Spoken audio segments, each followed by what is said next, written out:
How much is that?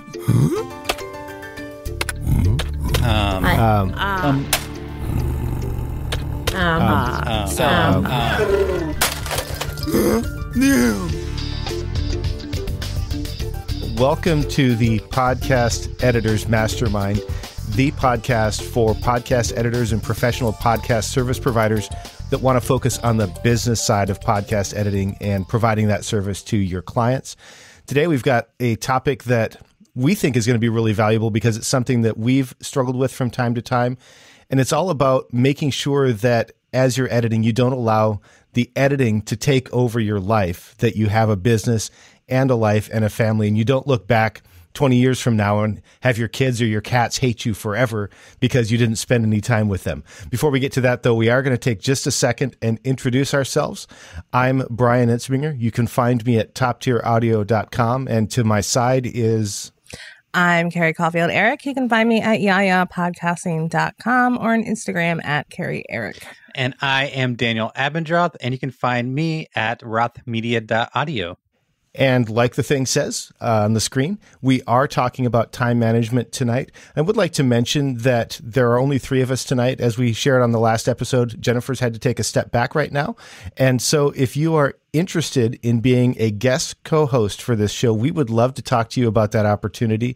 You can go to podcasteditorsmastermind.com/be a guest, fill out that magical form, and assuming that the thing doesn't go to Daniel's spam email, then we'll get back to you and see if we can get you on the show.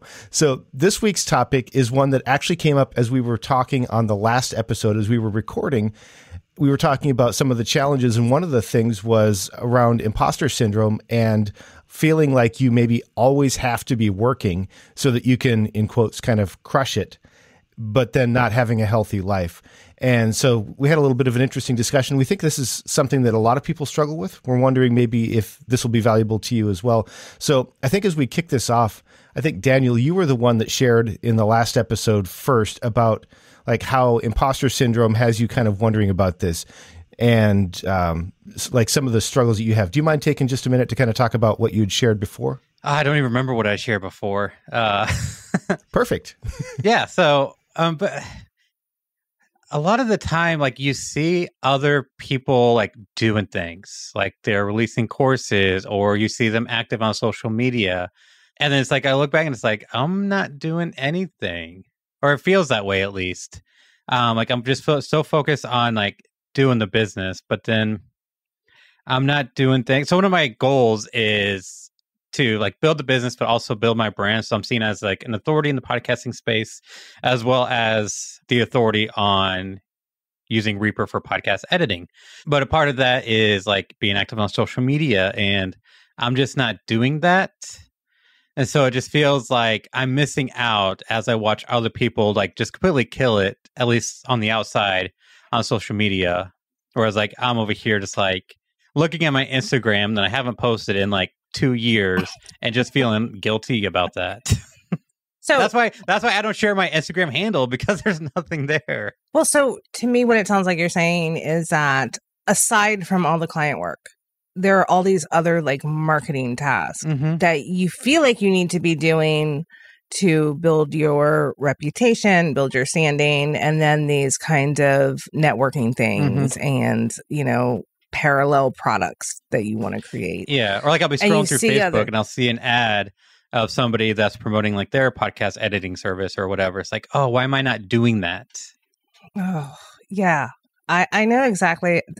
That feeling gets me all the time. And I have to, it's really hard because I have to take a step back and be like, it's okay. But I also want to just hide when I see that. I'm not kidding. Like, it makes me want to go away and hide and not look at anything and not interact with anybody, because really I see people doing all this cool stuff all the time. And I'm like, why am I not doing that? And so I can totally relate to that. And it's a challenge. And like one thing I've done to like kind of deal with it, like I don't need to compete with them, because like my business is doing well just doing what I'm doing. So like I don't need to be active on social media to find clients. Like I don't need to do these other things, because like I'm doing fine without them. And if like I don't get joy out of it and it's a struggle, then like, is it really serving me? Like, I don't like posting on Instagram because like, it's not really my strong suit. So like I could force myself to do it, but then it's just like a chore. And now like I'm very resistant to everything. And I think part of this maybe goes back to the thing that a lot of people don't talk about, the difference between being an employee or working for someone versus having your own business. Because if you work for someone, there's sort of an understanding that there's a certain amount of work for a certain amount of pay. And of course, your job is to get the job done with the resources that you have.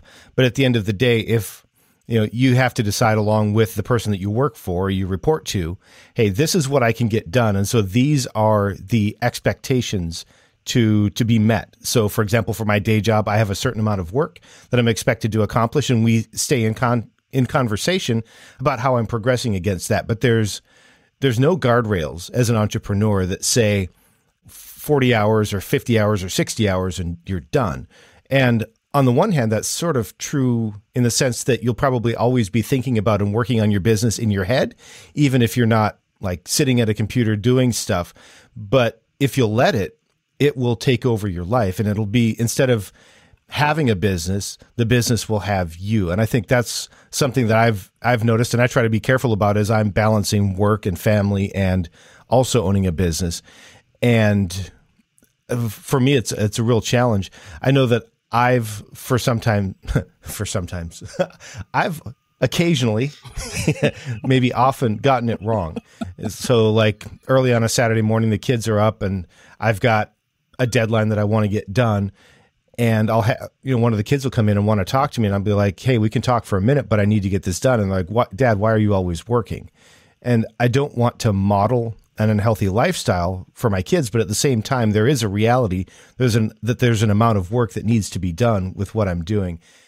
And I've got some strategies that I apply, and we'll probably talk about those later, but I'm wondering, like, do you guys have similar experiences as well? Like, what does it look like? Absolutely. That's one of my son's big complaints. And he said that tonight to me, like, you're always working. And I really do try to like keep that balance. Part of it is I really enjoy what I do. So like a lot of times I'm doing things and it doesn't feel like work. And that may be part of what you're saying. Like, does the business have you, or do you have the business? But also I have to stop and remember to spend time with my family, like and not just any time, but like quality time. So I've really been trying to put on those guardrails. And it's been a challenge, but like my husband even has said it to me. I mean, we had a whole thing the other month, full disclosure about how I was always working. And sometimes that's hard because what are you going to do? I mean, ultimately the job, you're the boss, right? And stuff needs to get done. And even if you have a team or whatever, just things have to get done, and they have to get done in a timely manner. So sometimes you do need to work like a 16-hour day and you can't help it. Sometimes that kind of dog piles on each other, and I have been finding this a challenge, and I kind of like have this dream of not being an entrepreneur. But I think that's because when I go through these periods where I am working long hours, it's like, wouldn't it be nice to not have all the responsibility? Right? Wouldn't it be nice to be able to like leave work at work? So, that is something that I've kind of been, I don't know if it's struggling is the right word, but I feel like that's kind of where I am in my business right now. Like, I'm trying to put all these things in place so I don't have to work as much, but that's also time consuming. So it's a juggling act. And I wouldn't say work-life balance. I would just say constant Brittany Felix who introduced me to this, like constant course correction. So have you ever found yourself in a position where you had what looked like a great opportunity, but you just didn't have the time resources to pursue it and you had to turn it down? Oh, all the time. Like, I mean, what about, I always say, I've said for the past like 3 years, no new work. I don't want any more clients. I don't want to do any more work.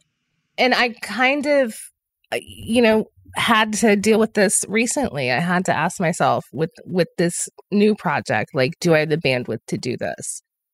And I really had to consider it. And my, I wanted to do it so much that I was like, well, if it becomes a bandwidth issue, then I will fire somebody, right? I will fire a client to do it because I do want my own time. I want to be able to, for my own health and my family. It's tough. How about you, Daniel? Have you ever had to turn something down? I don't think I've turned down a concrete offer or anything, but just more like the idea. Like, I was wanting to do the Reaper course, and that ended up being like I was getting everything prepared, and it's just like the idea of recording 50 videos. Yeah. It's just, and then you got to edit them too, or pay somebody to do it. Yeah, and come up with the text to go along with it, and the titles, and there's just a lot of time there. And then there's just the opportunities I think I need to do, like being active on Instagram and coming up Facebook ads, other things like that, to where I really don't need to, but the gurus tell you do, so you feel like you need to. Does that make sense? Oh, yeah. Especially if they have a course for $27 to get you started on it. Oh, goodness gracious. Exactly. Yeah. Wait, I'm sorry, 47. It's 2021. Yeah. And that's another piece of the pie, I think, that we're talking about, is because there's work life and family life. And then there's also this kind of continuing your education life. Yeah. Because there's always something to learn in what we do.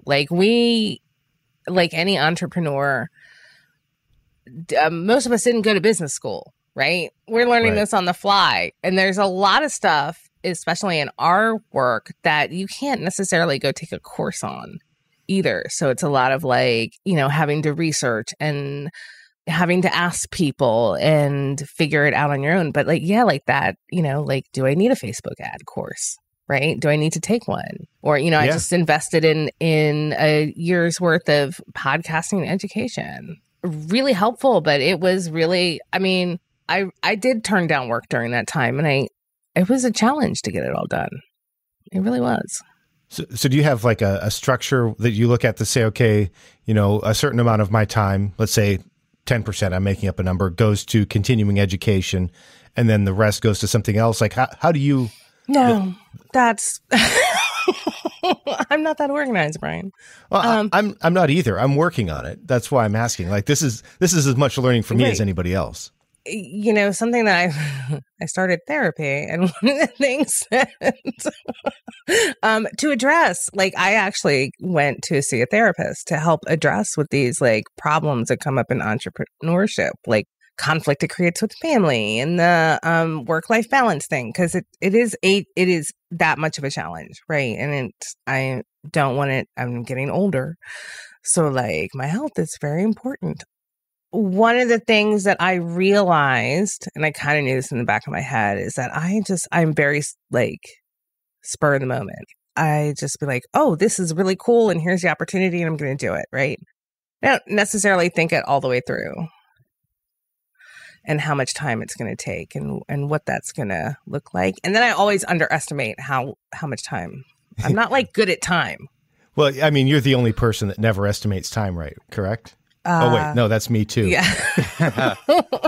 So it is definitely a challenge. I know for me, so having clear structure has been helpful. I haven't done that per se, but one thing that have done is, Michelle is my wife / business partner. We run the company together, but I'm more involved in the finances of the company, and she wants to be more, at least, aware of what's going on. She doesn't want to be in the dark. And so we've set aside time every week to have a financial meeting, and we're going to be treating it just the same as if this was a meeting with a client, just as important. We have it booked, have a recurring thing in my schedule, so that way nobody can book that time. It's just as point as a client, so that way we are committed to having this meeting every week. And the same thing, one thing I used to do that I've fallen out of is I know my client work has a deadline, and so I know I'm going to do that no matter what. So I can afford to push that off later in the day and focus like earlier in the day to other things. So like one thing I tried to do a while back was like the morning time, like the first couple hours was on reading like certain emails that help me with my business, or like just focusing on the business in the morning and then doing client work later on. So can we talk about this a little bit? Because this is something I've been thinking about. And that is, when am I the most productive? And what should I be working on at that time? I mean, you said, Daniel, that you can push editing, to later in the day.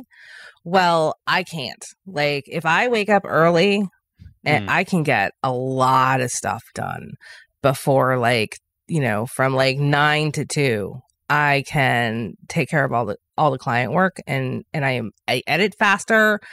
I have less interruptions. Like, I think that's something really important that you should pay attention to is like, when are you most productive? What do you want to spend doing during that time? When are the least interruptions? Because like afternoon till evening, especially with a family, Brian, No idea. Never heard of it. It's just so much easier to when things are quiet and you're focused to, because, I'm been talking about this with my family is that, hey, when you interrupt me, it takes me about 30 minutes for me to get back onto a task as well. So, that is one thing I have been trying to pay attention to.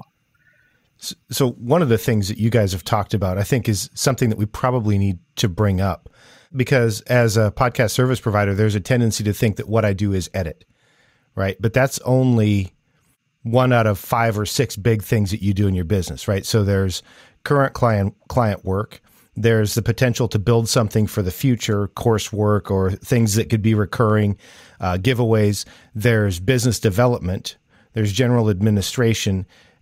And ideally, then there's that ongoing learning, right? So for me, because I've got roughly, call it 15-ish, maybe 20 hours a week. That's my work week for business, because I've got morning and night, work day in the middle, and then some time on Saturdays, try and take the full day off on Sundays, spend time with family, try and keep at least some semblance of balance. And so for me, I tend to focus almost entirely on those immediate client deadlines, the things that are generating revenue today. And the things that I fail on are largely the things that generate revenue tomorrow or continue to upskill me. So as an example, I bought a couple of courses at the beginning of the year, one of them on podcast management, one on filling your pipeline, your sales pipeline, that kind of stuff. When the client work started coming back about March, April, all of that personal development stuff fell off. It's not that I don't care, but I'm out of hours to do that. And I find that I try to put too much stuff on my plate. And I would encourage those of you that are listening, if you're thinking that the only thing you do is client work and you're going, well, I can do 20 hours of client work a week, that's great. But if you've only got 20 hours a week, do better than I did. Figure out how to fit those other pieces in there as well, and allocate your time between those 4 or 5 or 6 big buckets of things to do that better than I am. Because frankly, if you do business development better than I do, unless you really suck as an editor, you're going to pass me. It's going to happen, because business development is what grows your business. And that's one of the things I'm not doing. Yeah. And I am currently in the process of setting up like all the automation, redoing my website completely. And it is a time investment up front. And I just, like I said to my stepdaughter today, I was like, please, the next time it's tax season, don't tell me not to do this. Because having an awareness and, being aware of how much time you have, and actually sitting down with a calendar, I think in hindsight, I think would be helpful for me. And last year I was much better at this. This year I've kind of fallen off the wagon, but I used to sit down in the, every Monday morning and kind of plan out my week, and then tried to be more realistic about it. And so I have been failing at that lately. I was going to ask how that's going for you. Oh, total fail. And I keep telling myself it's because my notebook ran out of pages. and I can't find another pretty notebook to do it in, but I think that's BS. Uh, As Daniel rolls his eyes. yeah. I don't know what is preventing me from doing it, but yeah, I really do need to get back to doing that because, that I found really helpful. So two thoughts have popped up. One kind of talking about, I think a little bit what you were talking about, Carrie, is like properly estimating how long something takes. And so something I used to do is, let me show you. So if you are watching the audio, I'll put a picture in the show notes so you can see what I'm talking about. But this is kind of how I used to schedule my day. So this is like a 7-week planner. And on one side would be like my to-do list. And I would estimate how long each task would take me. And on the right side, I would actually document what I actually did in that time frame. And so if I think this show is going to take me an hour, and that's what I budget for, but ends up taking me an hour and a half, I know next time, like, make sure to give myself more time when I'm planning my day out. So I found that to be quite helpful. Do you still do that? I don't. Is that because you now have a better idea of how much time things take? I think so. Not necessarily like, I know this show's going to take me 30 minutes. I know this show. It's pretty much like on Wednesday, I edit these shows. And on Thursday, I edit these shows. In order to keep up with my deadline schedule, that's kind of how I do it. So wait, So it's just on this thread, like, when your clients, though, because they are the unpredictable thing in the business. Yes. And not every client is going to be consistent. So what do you do when they're like I had a client who's sick this week and it's like, oh, I can't get you the episode till tomorrow. So how do you deal with that if you had scheduled to do it on like Wednesday and tomorrow's Friday? So at least this is true for me. The clients that are inconsistent are very consistent about it. I know which clients are the ones, and for some reason, there's one day like my clients that release on Thursdays seem to be the ones that struggle the most. I don't know why it's that particular day, but I know which clients are the ones that's going to be struggling. So I know like they release on Thursday, then I can schedule like Wednesday. Like I set time aside Wednesday for their show. And if they don't get it to me in time, then like, if they get it to me like late, it's like, well, I can't do it this day. Thursday is when I'll get to it to release on Friday. So the comment from C. Mojica Mercado, I'm sorry if I butchered that. Clients are the unpredictable thing, Carrie. Yes. And so I know I can set aside time Wednesday. And if they don't get it to me, now I have free time on Wednesday. And I don't have any clients that release Friday, Saturday, or Sunday. So, like, I don't have any major deadlines on Thursday, so my Thursdays are pretty free. I think so it's just kind of like working into the schedule based on their inconsistency. I think the hack that I use is I commit to 7-day turnaround, but I can do much better than that, right? And so if things come in all at the same time, I may have to prioritize things. So if I had, say, 3 different clients all drop on the same day and ask for a short turnaround time, in that instance, I might have to say, sorry, I can't do it all. But in general, if I need to be a little bit flexible, I have that built in. And then that's something that I can offer them and say, hey, I could go ahead and do this. Because, I mean, assuming that it's not a terrible interview with like 5 people on it, right? I can Which generally. Sometimes it is. Well, I don't know that I've ever had 4 probably. Yeah. But those kinds of things I can do. And the other thing that I do, and I was talking to somebody this week because I feel like there's a way that we should be able to reverse engineer this and make it predictive. But I track, for every episode that I edit, I track what was the duration of the raw audio, how many participants were there, and how long did it take me to do the various parts of the editing, so that if I get a single track from one person where it's a monologue and it's 30 minutes, I know that might take me an hour and 15 minutes. If I get a monologue from another person who's not quite as well spoken, that might take an hour and a half to 2 hours to process. So it just, I do that kind of thing. And in my mind, I think there's got to be a way to turn this into somewhat predictive math to say, this client typically takes this long for this duration of audio. How long do these seem like they would take? I just haven't figured out how to do that yet. Why am I not surprised that you tracked all that? And because I'm a nerd. And how much time does that actually take you to enter that in? Because I do it while it's mixing down. Right. So I use a time tracker that's built into my project management tool. So when I go to editing, I just hit the timer and say I'm editing. And when I finish editing, then the timer is done. When I move on to mix and master, or to mastering, then I just put that stuff in the spreadsheet. And the only thing that's left when I'm done is to track what was the final length of the audio, when did I finally deliver the thing, and how long did it take for the mastering. So in general, it doesn't take that much more time. It takes more time to zip and archive the files than it does to track the administrative portion. But what happens when you get interrupted? I kill people. No. Well, so this is where I generally have an advantage over you because I edit between 6 and 7 a.m. when the kids are getting ready for school. And I edit typically between 8:30 and 10:30 at night when the kids are supposed to be in bed. And generally, I don't have a lot of interruptions. And if I do, I just pause the timer. What are you using, like an actual timer? I use ClickUp for task management. Okay. And it has a built-in timer if you pay for the paid version, which I do. And so I just start the timer on the task that I'm working on. And then when I'm done, I just drop the time information into a Google Sheet.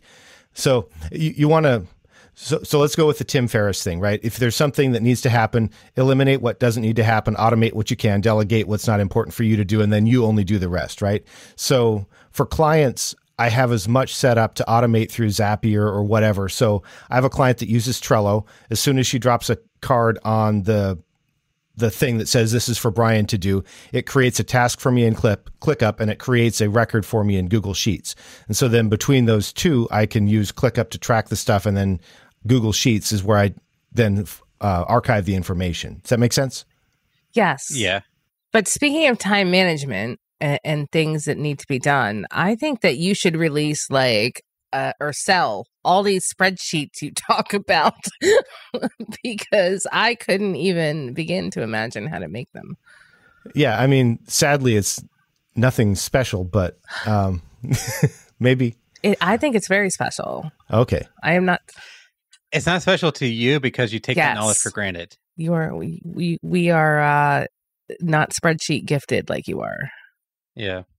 And then Kareem says, I stopped using ClickUp because of the unbearable starting loading times that happen randomly. Which, okay, but let's talk about that for a second because, I mean, he's talking about ClickUp in this particular instance, but yeah, what are those productivity, like time management killers?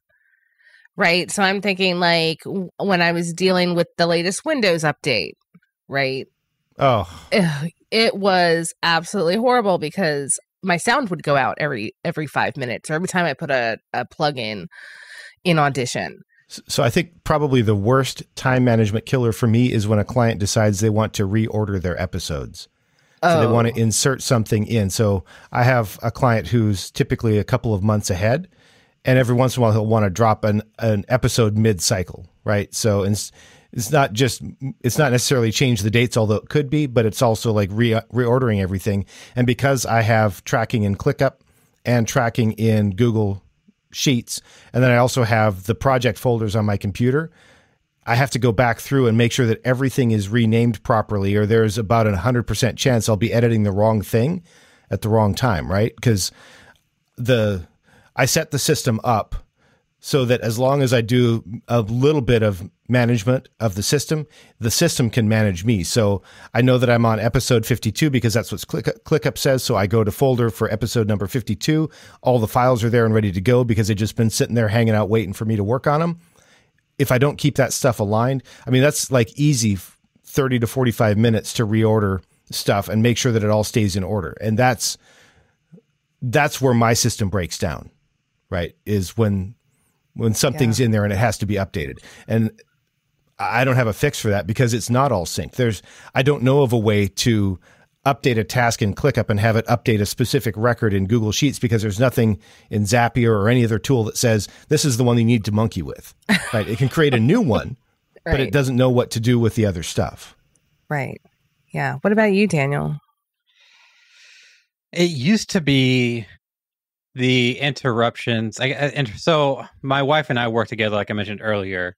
And if she had a question about something, about a client or whatever, she would just like ask me. And like you were saying earlier, Carrie, whenever you get those interruptions, that's like 30 minutes to get back on track. So we actually, it's the most ridiculous thing, but we started using Slack together. So like this is my desk. She's literally 3 feet over there. We just high five, and we'll be slacking each other back and forth. That way, she can ask me the questions, and I can get to it whenever I have the time to devote to. I really like that. My husband does. He helps me, but he doesn't do well with new technology.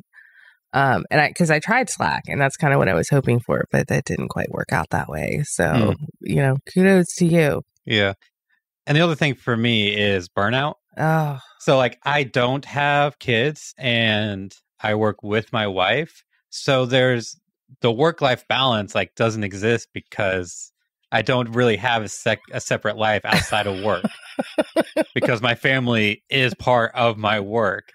And so it's easy for me to just get sucked into work all day, every day and not take time for like just for myself. So that's for me is like in the middle of the day, it's just like I get caught up like watching a video or doing something else because like I just can't like mentally focus on the task at hand. Yeah, and I think that's important, right? To plan in some kind of breaks. If you worked in an office or on a production line, there are built-in breaks because you can't focus for 8 hours straight on the same thing. Like say you worked at a bomb factory, right? Like the worst idea is to have somebody working 12-hour 412s at a bomb factory and not having a break because somebody's going to die, right? Or you're everybody. going to lose focus. Yeah. Thankfully, it's nothing that critical for us, but yeah, it's a big deal. I'm not super consistent about it, but I try very hard to make sure I take off every Friday. Like no work, no nothing. I just do what I want to do.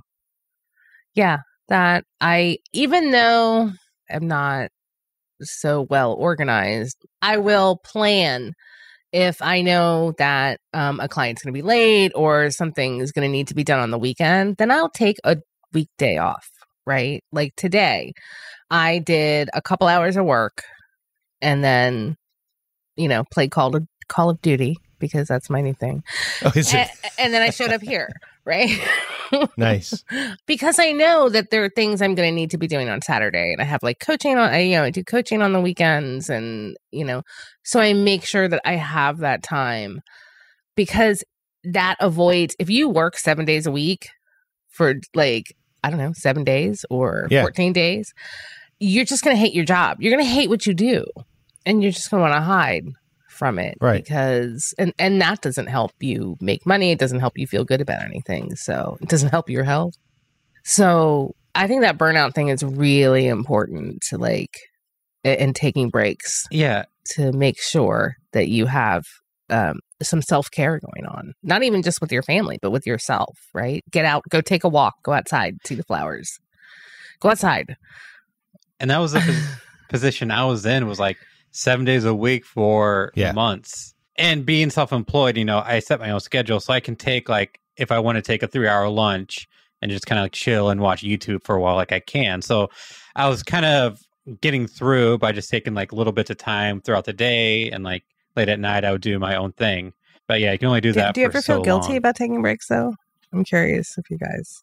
Absolutely. Taking an entire day off. Preposterous. Is very painful. Yeah. Because like, and like I was strategic about it. So like I take Fridays off because no shows of mine release on Friday. So I don't have to worry about like checking, make sure everything released correctly. I don't have any issues that way. And nothing happens on Saturday and Sunday. So I don't have to worry about like, I'm not struggling to meet a deadline. So Friday is like the perfect day to take off.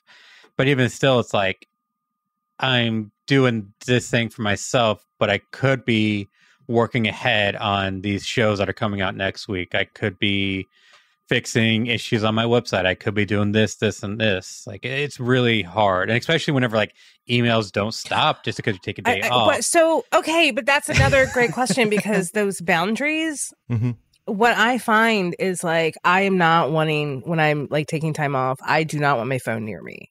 Right. That's not great for like my family.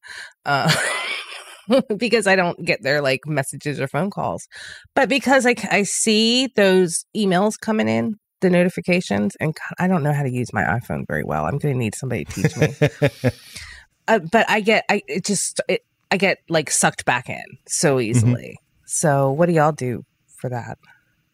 I mean, one thing that gets me in trouble is my phone spends about 99.7% of its time on vibrate, and not always near me. And that gets me in trouble when my wife texts me and I don't answer because I didn't hear it vibrate.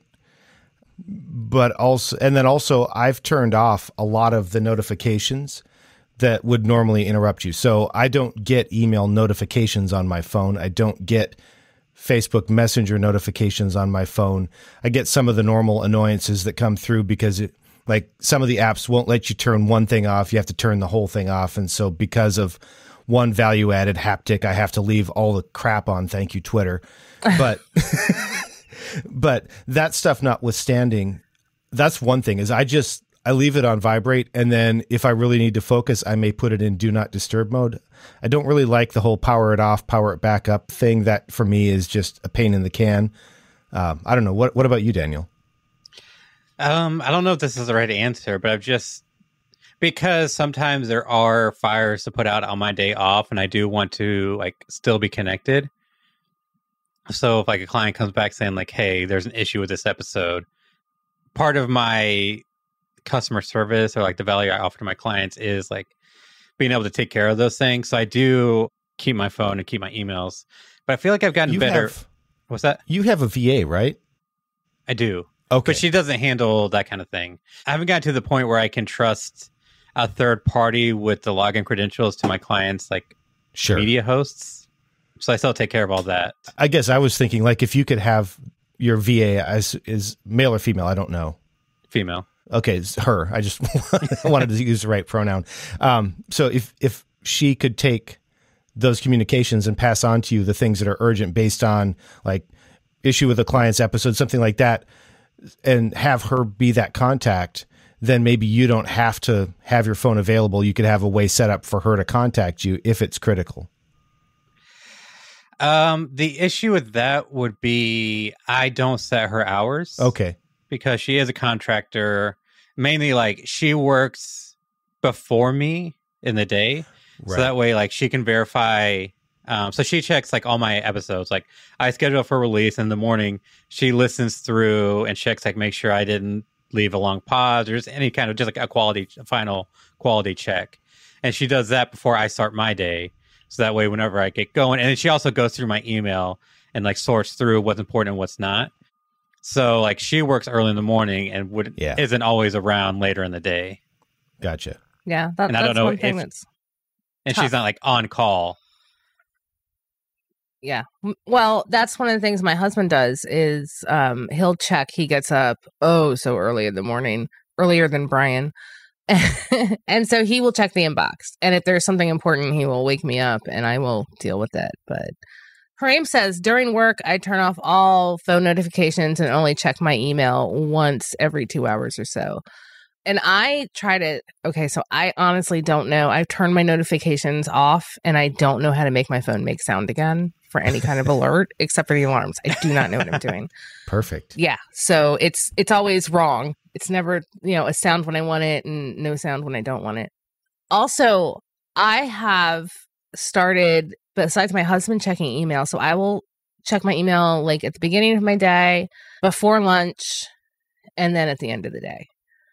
Because it's so distracting because when we're flipping we're like constantly transitioning from task to tasks as entrepreneur. And it really does take you a while to like shift your focus like that. Like, yeah.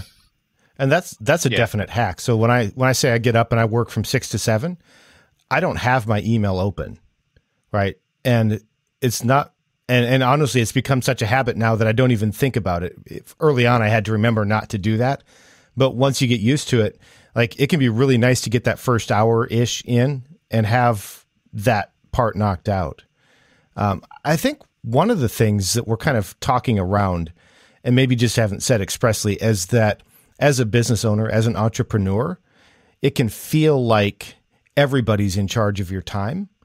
And there's always somebody wanting to sell you something else that you can do for them or that they can help you do for, like, there's always another opportunity. But the job, a big part of the job is deciding how big a playing field you want to have and then figuring out how to fit the game onto that field, if that makes sense. I'm using a sports analogy because I understand other people understand sports things. So I'm thinking, I'm assuming like football, either American or European football, the rest of the world's football, the field is a certain size and every part of the game has to fit on that field or something is called out of bounds. And I think as business owners, it's our job to decide how big our field is. So in my case right now, my field is 3 hours a day and sometime on Saturday. That's the size of the field. And so everything has to fit on that or something has to go or has to be delegated or like something has to go off my plate because my field is only that big. I can't take time from my daytime employer to do my business because not only would they get really upset, but that's kind of a crappy way to treat my employer who's making this all possible. Yeah, just quit. That's awesome. Thank you. Football editing. Okay. Daniel, I think you had something you wanted to bring up. Yeah, kind of in that vein, as something you mentioned earlier, Brian, was just, and the thought I had about that is being conscious of what your capacity is and making arrangements beforehand. So like right now, like I'm looking to hire a couple editors because like I've reached my capacity. The problem with that is I'm at my capacity and the process of finding contractors takes time. Yeah. So there's that struggle. So, and, Carrie mentioned wanting to get her automations in place. And Brian, you have wonderful automations. It's just like having all your systems in place as you're building before you reach capacity. Because once you reach capacity. Oh, it's so hard. Yeah. Trying to find a contractor, trying to build a system that they can fit into all while you're at capacity. So just like be aware and make arrangements like before you get to that point. Yeah. And go ahead. If you are just starting out, please, set this up first or start thinking about this first before you start getting all your clients. Like if you can start at zero and kind of think through these systems and this time management thing, because doing it in hindsight and backtracking is tough. I mean, like hiring contractors, I said I'm getting my systems in place. Well, I hired somebody to get my systems in place. And it's even hard to like manage that piece and being able to like check up on the work he's done because everything, occasionally just gets crazy. And I think, so this is something that I've done in the past in my work life as well as my business life, because I have found myself at capacity and still needing to do more. And in those instances, I feel like there's like four things you can do, right? One is you can just not do something.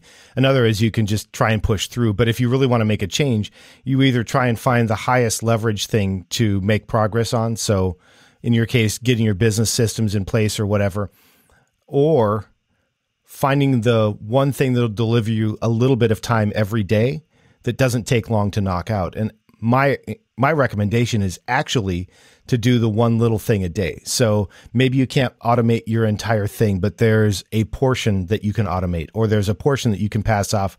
Maybe you don't have time to bring in a full VA, but your spouse or a kid or a friend can help you with some portion of that. Get that 5 or 10 or 15 minutes back a day and use that time to then move on to the next biggest thing. Because what you'll find is that ultimately you can snowball that to where at some point you're able to start tackling those bigger things. But if you've got, like Carrie's got this thing where she had to hire somebody to come in and set up those systems. If she couldn't hire somebody, this could be a month or a year-long thing trying to get that in place. All the while she's still floundering, trying to tread water and get all this stuff set up. So like if you can't bring somebody in, find a way to do something small and get that something small off quickly. Yeah, I think the baby steps really do add up. Yes. In anything you do. So like with Instagram for Daniel, 1 story a week. Or I feel like you have Instagram envy because you brought it up a couple times, but Daniel and me both. Yeah. A little bit. It also doesn't help that we've been in the process of rebranding, and so like it doesn't make sense to like post on Instagram when like everything's going to change at some point. Right. Yeah. And then it leads back to the kind of the seeing other people do it. And that's the other thing is giving yourself some grace, because we are juggling so many things. And everybody has different priorities. Right? I mean, there's some people like they only want like 2 editing clients, but they want to like do all these courses, right? Or they want to work on some other business type things for, whatever. I don't know what people do. Honestly, I don't I don't have a lot of time to pay attention these days. But like everybody's priorities, everybody's goals are different. And I think that not comparing yourself and just giving yourself some grace to just, if you get overwhelmed, just go watch some Netflix for a little while. It'll be all right. And that's kind of like what I've learned is like Instagram is not for me. Like Facebook ads are not for me. Like these other things, like they're just not for me. And I don't need to put my hand in everything just because somebody else is doing it. And it's good to let other people shine at what they're great at too. That's, sometimes I'm like, I tell myself, thank goodness they're doing that because I don't have time for it. Yeah. We should touch on Kareem's question because I think it just kind of keyed into what you were talking about. Kareem asks, is it easy to transfer your editing style to new subcontracted editors? And I think we've all got, I think at this point, some experience with that. My experience, the subcontracted editor that I've worked with, I started talking to him partly because we had both been through Chris Curran's podcast engineering school. And so I knew that he had a similar foundation in terms of the approach to audio processing.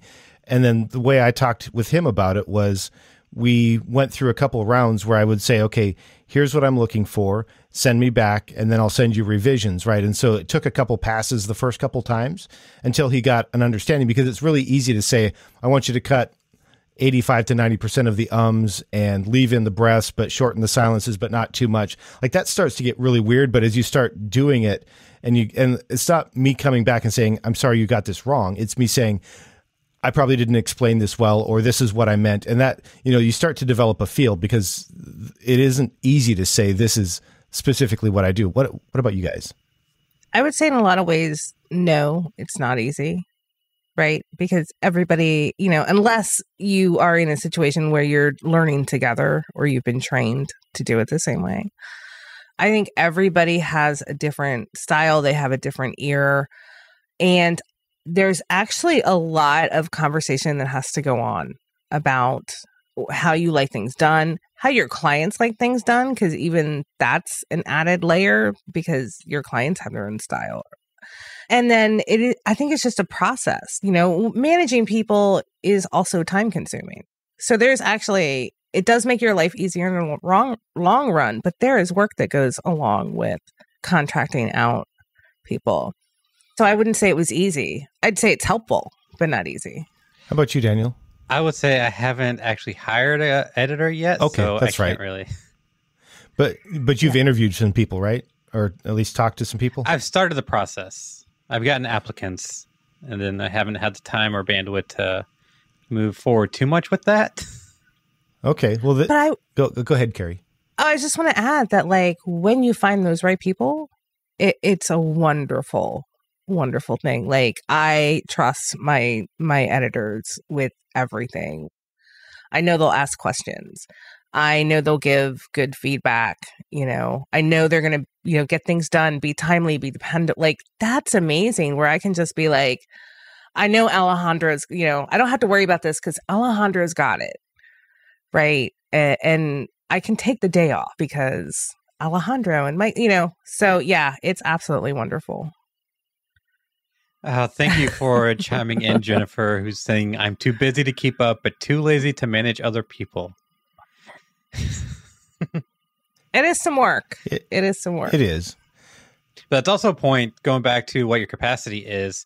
Just keep in mind that before you reach your capacity, not like hiring an editor is great to take a load off your plate, but you're adding more to your plate while they go through the onboarding process. Yeah. And I guess I'll kind of recall back to our episode with Brittany Felix. I don't remember which episode number it was, but she talked about like her process of she will like get on a call, like on a video chat or so, I think so, and like edit with her new contractor. Oh yeah. So the contractor can see her process. That's actually, yeah, I remember that. That's really smart. I didn't remember that one. That is good.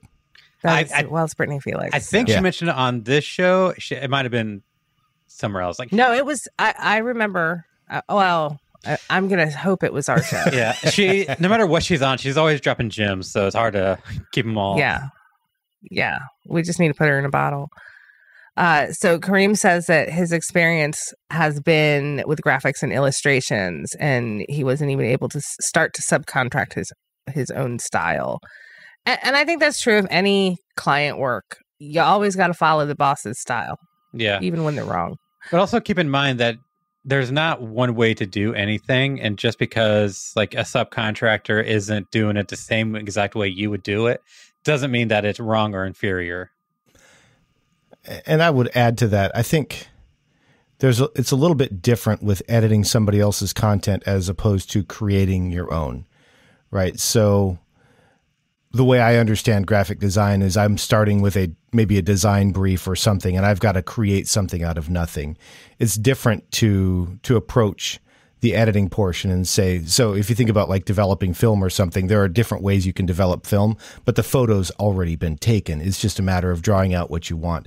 And there is definitely a creative process to that, but it's not like trying to create something literally out of nothing. Yeah. And I think there's probably a little bit more, can't think of the word, grace that goes with that, right? So it doesn't have to be, it's a little bit different in my mind. Maybe I'm wrong. I don't know. No, totally. I feel like this whole business requires a lot of grace. Fair enough. And a lot of prayers. No, I'm being silly just because I've been, this episode is very timely for me because I have been having a lot of time management issues for whatever reasons. I'm finding this personally helpful and enlightening. Awesome. So you're coming off of a year of really intense learning and trying not to take on new business to now building business, and it's a challenge to keep everything rolling. Yes. And I don't know, I went to my mother's last week or the week before, and everything had been in the business had been nice and calm and going steady and, even keel. And so I didn't like make a big deal. It's like, I'll just work while I'm there. I swear, every single client, everybody who's ever worked with me in the past sent me an email that week. Yeah. It's like the universe was like, oh, she's ready. And just went boom. And then I was, started redesigning my systems and all, so much stuff. So yeah, now I'm just like, okay, all right, I'm good. I'm good. You bring up a good thought exercise, right? If you think through your typical work week, if you were to try and take some time off, what are the things that would need to continue to have attention or have the probability to break while you're, and maybe this is a topic for a new episode, I don't know. What are the things that have a probability to break or to need attention if you were to take a day or a week or a month off? Because then those become the things that long-term you need to think about, okay, how can I build that out so that it doesn't depend on me? And this, again, is thinking it like, I want to be the business owner. I'm not saying I don't want to work in the business. I still do. But like if I was a doctor and I have a practice of one, if I'm out, the whole practice shuts down. Yes. And some doctors are like, which is highly inconvenient. That is a fabulous thought exercise. Yeah. And I had never really thought about it before. Definitely somebody simply to watch the email. It just has to be done. And then having that team of editors in case something does come up, something needs to be revised, I can throw it to them and be like, oh, can you fix this? And then having somebody just inspect for quality. So it just makes it easier so things don't come back. Yeah. And then billing, right? Billing takes up a lot of time for me, which is not a bad problem. but making sure that the invoices go out in a timely manner. Mm-hmm. And that they're right. And that they're right. Yes, the last thing you want to do is have an incorrect invoice. That is not fun. In business, there's two things you don't mess with: people's time off and people's money. Those are the things you don't want to mess with. Well, I feel like we're getting down to the end, so we should probably hit the Poddex question of the day. Are you guys all right with that? Of course. Okay. So for those of you in the chat, we'd like to have your answers as well. If you're listening to the replay, we'd love to have you stop by and give your answer. This is Pod Deck that I just chose randomly out of the deck of Pod Deck. And it's, and I'm going to alter it just a tiny bit to make it podcast relevant. What's something about podcasting that people are obsessed with, but you just don't get the point of? So what's something about podcasting that people are obsessed with that you just don't get the point of? And it's a hard one for me because there are things people are obsessed with that I kind of get the point of, even though I don't think they're valuable. So like ratings and reviews, they're actually not that important, but I kind of like them. So I kind of get it. I don't know what I'll ask you guys. What are things about podcasting that people are obsessed that you just don't get? The obsession with how long an episode needs to be. Ooh. Yes. Because people are really concerned to make sure they have the right length, and the answer is it depends on so many different things. And there is no right answer. Yeah. Kareem said the base. And I would kind of agree with that, because I feel like everybody wants to be more warm and boomy, but you know what? That's not how earbuds sound. No, actually, I want to be less warm and boomy, especially when I've got nasal things going on like today. Yeah. And if I'm competing against, the wind through my car window too, that's going to make you harder to hear. I would say money and sponsorships and advertising and, all those things. Yeah. If you're on episode 5, you probably don't need to worry about monetizing. Money. Yeah. Or download numbers, right? I think that kind of goes hand in hand. But yeah, 99% of people don't make money podcasting. Right. So, and they just never will. And if you're going to start worrying about sponsorships by episode 5, you really need to start worrying about that before episode 1, because you need to design your show for that. That's my view on that. I will take the obsession with, if I change podcast hosts, will my downloads increase? That's a weird question. No. Because I've seen people Well, that's not entirely true. Oh. If you switch to SoundCloud, chances are your downloads are going to drastically increase. Well, not yes, real downloads, your stats will increase, but your numbers will. All right. Cool. Well, that's a fun one. Yeah. We'll go ahead and draw it to a close. For those of you that joined us live, thank you for your comments and for being here. Daniel, do you want to tell everybody how to be a guest? All you got to do is go to podcasteditorsmastermind.com/be a guest, fill out the form, and then we'll be in touch. We do have a number in the queue right now, so I will, if you have submitted, just be patient. We are getting to them now that I've realized to look in my spam folder. So we do, and we actually have some really cool plans coming up with the guests that we have in queue now. So be sure to subscribe and follow the page and do all the things, because this year is going to be really fun when it comes to the show. Really excited about it. Yeah, we got a lot of cool things planned, actually. Carrie, do you want to share a little bit more about sort of high level what we were thinking? Because we were strategizing last week. Oh, do I want to share? Yeah. No, I want them to guess. In the chat. Guess what we're going to do. Yeah. No, we're going to focus on things that y'all keep asking about. And one of the things is, how do I get clients? Where do I get clients? So we're going to do a series of these topics that are going to help you get clients, make money, whatever. I'm not saying this real well all of a sudden. I know Daniel wrote the plans down. Maybe he should be. Did you write the plans I was supposed to write them down? Oh, no. Okay. So, but we are going to help you get clients. We're going to help you with the marketing piece. We're going to have a seasoned editor on and a new editor on to kind of workshop them through these things too. Yeah. So that I'm really looking forward to. Yeah. And I've got a couple of ideas that I thought about today that I'll share with the two of you the next time we get together, because I think they might be some really cool ways that we can take this show and make it even more valuable and to serve people more deeply. So more to come on that, because I haven't talked to the other Yetis, so I'm not going to say anything publicly because I'm not that dumb. So Brian is vague podcasting right now, and we apologize for that. I heard from Eric K. Johnson that you're supposed to tease the next topic, and while this isn't the next topic, I think we've got some good stuff. Anyway, we'll let that one go.